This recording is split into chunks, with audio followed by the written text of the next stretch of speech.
Bayangkan, ada komisaris yang hanya rapat sebulan sekali, tetapi bisa mengantongi 40 miliar rupiah dalam setahun. Dari mana uang sebanyak itu? Yuk kita bedah satu persatu agar kalian tidak salah paham. Dan di kasus inilah yang membuat Presiden Prabowo akhirnya angkat bicara. Dalam salah satu pidatonya, Presiden Prabowo menyoroti kondisi BUMN yang dinilai tidak masuk akal.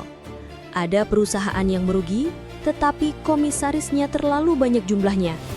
Beliau memutuskan memangkas jumlah komisaris menjadi maksimal 6 orang, bahkan idealnya hanya 4 atau 5.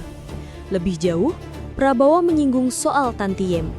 Menurutnya, istilah ini digunakan agar rakyat tidak mengerti, padahal nilainya luar biasa besar. Beliau mengungkap, ada komisaris yang hanya hadir rapat sebulan sekali, namun bisa menerima tantiem 40 miliar rupiah dalam setahun.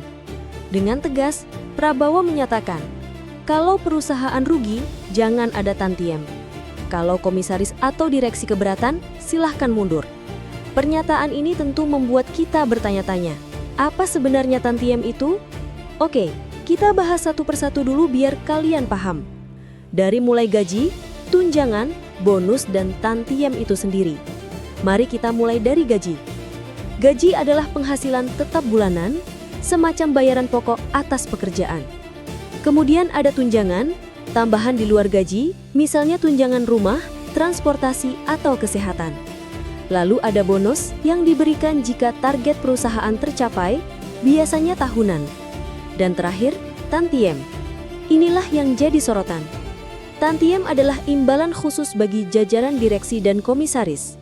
Nilainya diambil dari laba bersih perusahaan dan biasanya diputuskan dalam rapat pemegang saham. Berbeda dengan bonus yang bisa dinikmati karyawan, tantiem hanya untuk level manajemen puncak. Oke, sampai di sini sudah paham ya arti dari tantiem? Dan sekarang kita bahas pro dan kontra penghapusan tantiem. Saudara-saudara, tentu saja rencana penghapusan tantiem punya dua sisi. Di satu sisi, rakyat mendukung penuh. Karena logikanya, kalau perusahaan merugi, mengapa komisaris dan direksi masih menerima miliaran rupiah? Ini jelas tidak adil. Tetapi di sisi lain, kebijakan ini juga beresiko. Tanpa tantiem, motivasi manajemen bisa menurun, karena tidak ada insentif besar untuk meningkatkan kinerja. BUMN pun bisa kesulitan menarik eksekutif profesional yang mungkin lebih memilih bekerja di sektor swasta dengan kompensasi lebih besar. Belum lagi ada masalah hukum dan kontrak yang sudah berjalan. Jika tidak ada dasar kuat, kebijakan penghapusan bisa diprotes, bahkan digugat. Oke, kita simulasi angka BUMN. Untuk memperjelas, mari kita lihat simulasi sederhana.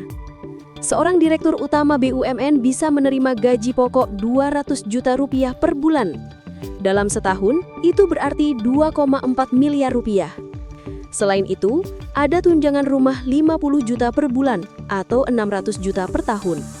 Kalau kinerja perusahaan baik, bisa ada bonus tahunan misalnya 500 juta rupiah. Sejauh ini, total penghasilannya sudah 3,5 miliar rupiah. Namun di luar semua itu, masih ada tantiem. Dan inilah yang mengejutkan.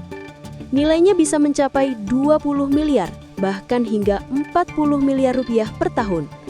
Bisa dibayangkan, nominal ini bisa lebih dari 10 kali lipat gaji pokok setahun. Inilah yang menimbulkan kontroversi. Jadi kesimpulannya, dari uraian tadi, jelas bahwa gaji, tunjangan, dan bonus adalah hal wajar dalam sistem penggajian. Namun, tantiem seringkali menjadi masalah karena jumlahnya fantastis dan hanya dinikmati oleh segelintir orang di puncak manajemen. Pidato Presiden Prabowo ingin menegaskan perlunya keadilan dan transparansi di BUMN. Dengan membatasi jumlah komisaris dan menghapus tantiem bagi perusahaan yang merugi, diharapkan BUMN bisa lebih sehat, efisien, dan berpihak pada kepentingan rakyat. Pertanyaannya sekarang, apakah kebijakan ini akan benar-benar berjalan konsisten atau hanya menjadi janji di awal pemerintahan? Kita sebagai rakyat tentu akan terus mengawasi. Terima kasih telah menonton, jangan lupa tinggalkan pendapat kalian di kolom komentar.